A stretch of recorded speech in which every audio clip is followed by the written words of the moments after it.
This is the Instinct 3 AMOLED in the 50mm size, the Solar in the 45mm size, and the Instinct E in the limited edition color in the 40mm size. And personally, I've been using the Solar variety here the most over the past 2 months or so, but I did want to talk to you guys about which Instinct might be ideal for you, just because there are some really odd little things for us to consider.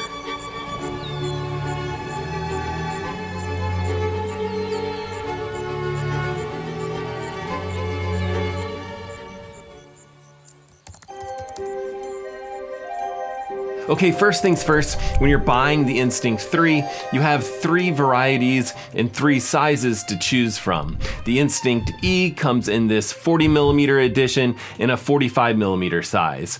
The Solar and the AMOLED versions come in either a 45 or a 50mm size. Each variety of these each come in either a black or a limited edition color option. And if this seems like a ton of choices, it is, but it's actually significantly less options than the previous Instinct 2 had. Now, I do expect that Garmin will potentially announce a few more editions of the Instinct 3, probably a tactical edition, but as of the recording of this video, that hasn't happened yet.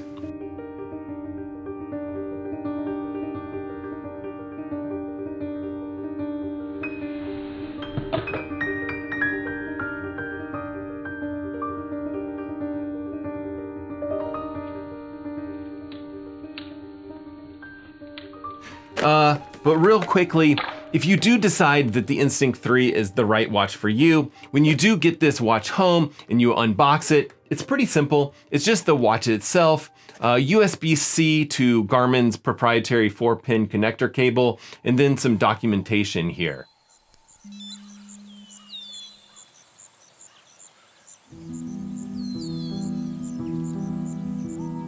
So, which edition should we buy here?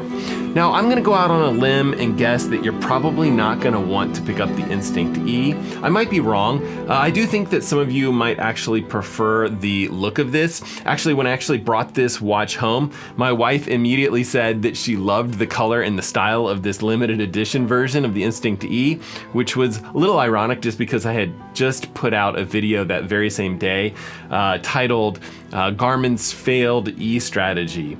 But basically, Garmin is putting older components and discounting these essential versions, E for essential, of these watches. So in the case of the Instinct E, it's missing multi-band GPS, so that's the capability to connect to multiple satellite systems and at the same time connect to multiple frequencies on those satellites. It does give you a bit better GPS accuracy in really tough conditions, but the Instinct E doesn't come in any sort of Solar or AMOLED variety. It's also missing Garmin Pay. And then on this tiny edition, it has less battery life. It's also missing a built-in flashlight, which might not seem like a big deal to you guys, but it's definitely something that I've really grown attached to. So, how much money do we save here?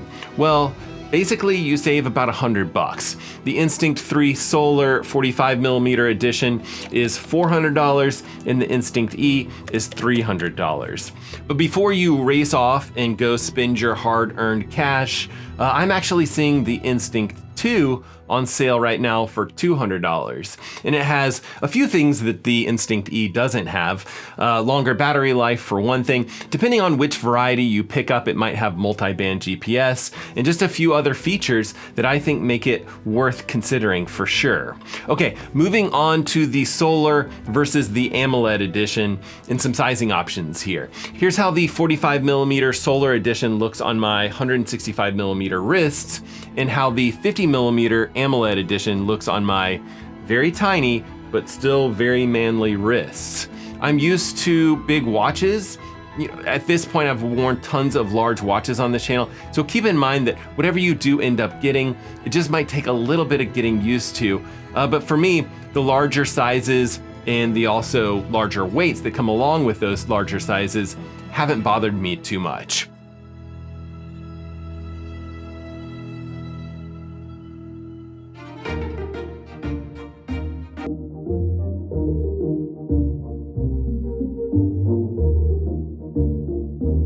And then the Instinct screen is unique. In the past, it's actually been 2 screens that make up the watch face here. So in the case of the 45mm Solar Edition, it's a 0.9 inch screen, and then this tiny little top right circle display, that's a 23 by 23mm window. It's actually 2 different displays.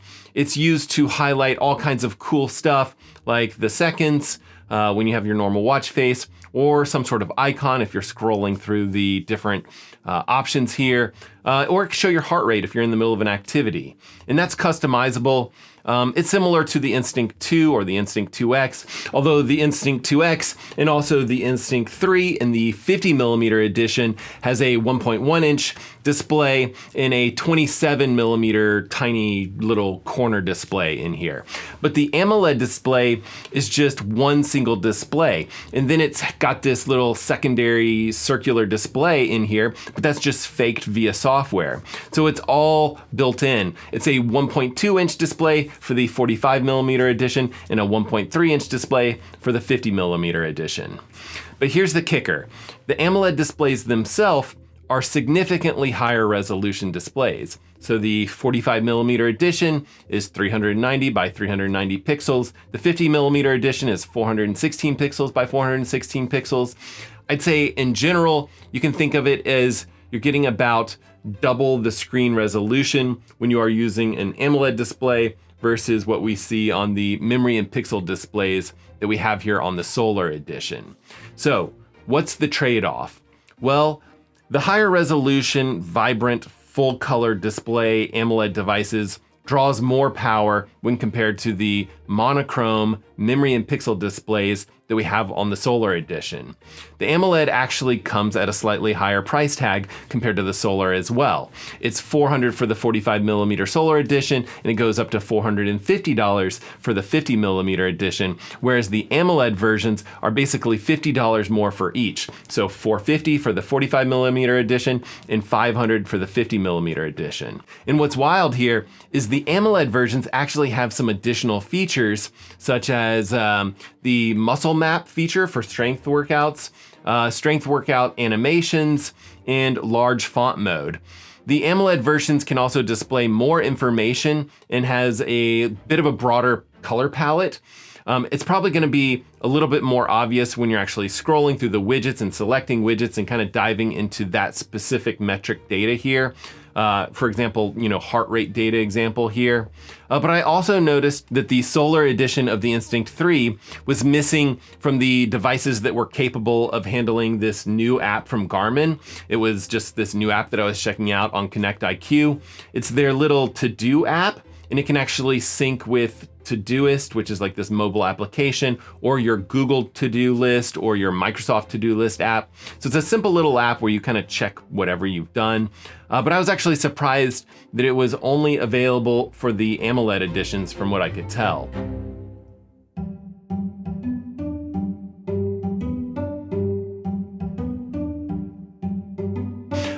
Another big difference in these displays is how they look in direct sunlight. And, I think that this AMOLED edition has a peak brightness of about 1,000 nits. I think it's perfectly visible in direct sunlight. But, in this one case, I do think that the memory and pixel style displays are gonna look better. It just seems to me like it's a little bit easier to read. Maybe it has a little bit better contrast here. There's also slight improvements to this Solar display. Garmin has changed the solar panels. Garmin actually calls it their power glass, but it's a lot more clear now. It used to be that the Solar power glass, it used to mute the display just a little bit, and then you could also just see the little side solar panel pieces on the bottom of the display and to the sides. You really can't see that stuff anymore. Not that it really bothered me all that much before. But this new power glass tech also seems to generate more charge to the battery. So the fact that this memory and pixel display draws less power, and the fact that we have a little kick from these solar panels, means that the Instinct 3 Solar Edition can now go about 28 days. Or if you're getting outside for about 3 hours a day and you're seeing about 50,000 lux conditions, you can theoretically go forever without charging this watch. It's actually pretty cloudy here in the Pacific Northwest, so I haven't had the chance to actually see my Instinct 3 Solar charge that much or show the infinity symbol showing that it can go forever. The 50mm size has a little bit larger lithium ion battery and it can go for 40 days on a single charge. The AMOLED edition can go 24 days for the larger 50mm edition or 18 days for the 45mm size. Now, that doesn't seem like a huge trade-off for the bright AMOLED screen, but those stats are with the device set to raise to wake mode, and when I tend to wear these AMOLED watches, I do prefer to wear it in the always-on display mode, which drops the battery life down to 9 days or 7 days, depending on watch size. So I do think that the battery life trade-off is actually something pretty significant for us to consider. Now, when the Instinct 3 came out, I would say that a lot of us were absolutely baffled that this watch was missing a few things. First, whichever version of the Instinct 3 you pick up, it'll have the older 4th generation heart rate sensor from Garmin. I have no idea why Garmin went with this older heart rate sensor, but this heart rate sensor is going to be missing ECG capabilities. And this heart rate sensor, I wouldn't say it's in any ways like a bad heart rate sensor. I still think that it's fairly accurate. I've just found that there are a few little cases where the newer 5th generation heart rate sensor from Garmin tends to perform better.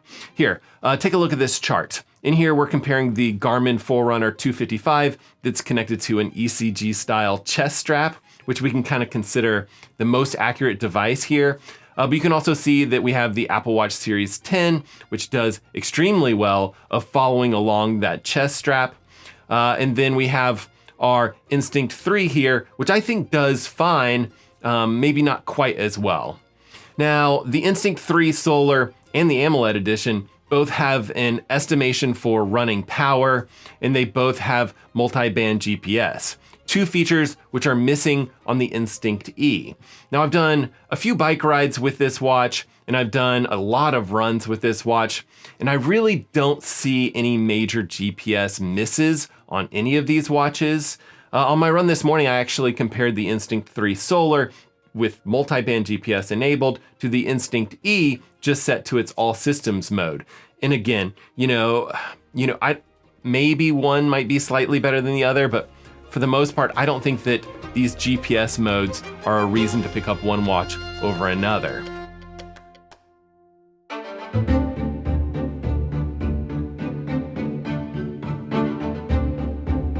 And then another small but surprising issue is that none of these Instinct 3 options have a touchscreen, which is actually really interesting because I can't think of another AMOLED watch on the market that isn't touch enabled. In fact, I'm not even sure that manufacturers who make these AMOLED displays make them without the capacitive touch capabilities.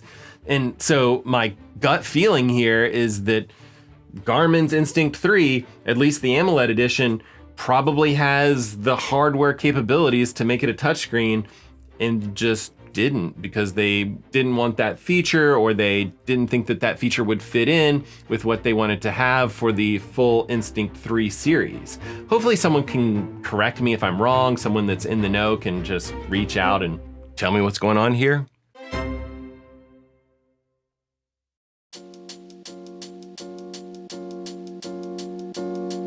And then lastly, the Instinct 3 is missing mapping, which I think was probably okay on the Instinct 2 when that watch came out in 2022.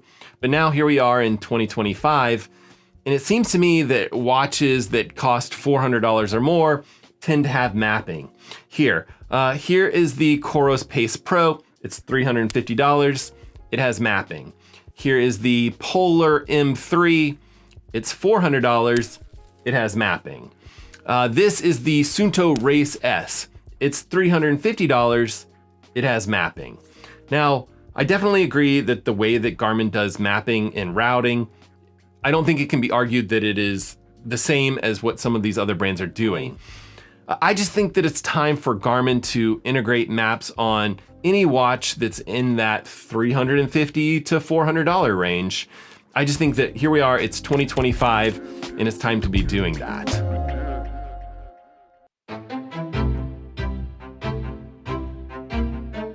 Now, while we're comparing watches, here's how the Garmin Instinct 3 looks next to a few other Garmin devices at similar price points. The AMOLED Garmin Forerunner 265, it's about $450. The Memory and Pixel Forerunner 955, which has maps and it has golf, it's normally about $500. I've actually seen it on mega sale discount for as low as $350 lately. Just for fun, I'll put the 965 here. That's a little bit more. It's around $600. And then the 255 on the other side here, and that's been mega discounted. I've seen that as low as $250 recently. Lastly, I'm a big fan of the Instinct 2X. It has a built-in flashlight, multi-band GPS, and in my opinion, it is significantly better than the Instinct E. I'm actually seeing it online for about $300, and I think that this is probably a very smart purchase if you are looking for a Garmin Instinct at this point. I'll leave links to everything that I've talked about in this video if you do want to click through the affiliate link and support the channel or whatever. But overall, I'd say I'm ever so slightly disappointed with the Instinct 3, and I've heard that same kind of sentiment from a lot of you guys. Some of you guys are not thrilled about the new design. I'm actually kind of digging this exposed metal reinforced bezel here. I like the kind of orange look to it. I get that a lot of you guys actually prefer the look of the Instinct 2, but I think that mostly I'm slightly disappointed that Garmin left out things like the new heart rate sensor, mapping, or even a touchscreen on the AMOLED edition, especially at this price point. And then when it comes to the Instinct 3 Solar versus the AMOLED versus the Instinct 3, I do think that the Solar is probably the one to get here. The watch just feels a little bit more like an outdoor, durable, do-everything type watch. And I think having the extra battery life and this minimal screen that looks fantastic under direct sunlight is the way to go. But what do you guys think? I'm not saying that I dislike this watch. I still really enjoy using it. I guess I was just hoping for a little bit more here with this release. Let me know in the comment section and we can continue the conversation down there. Comment section is right below the like button and the subscribe button down here. And either way, shiny new Garmin watch or no watch at all, I really do hope that you guys are getting out there, swimming, biking, running, rinsing, and repeating it all over again. We will see you guys on the next one.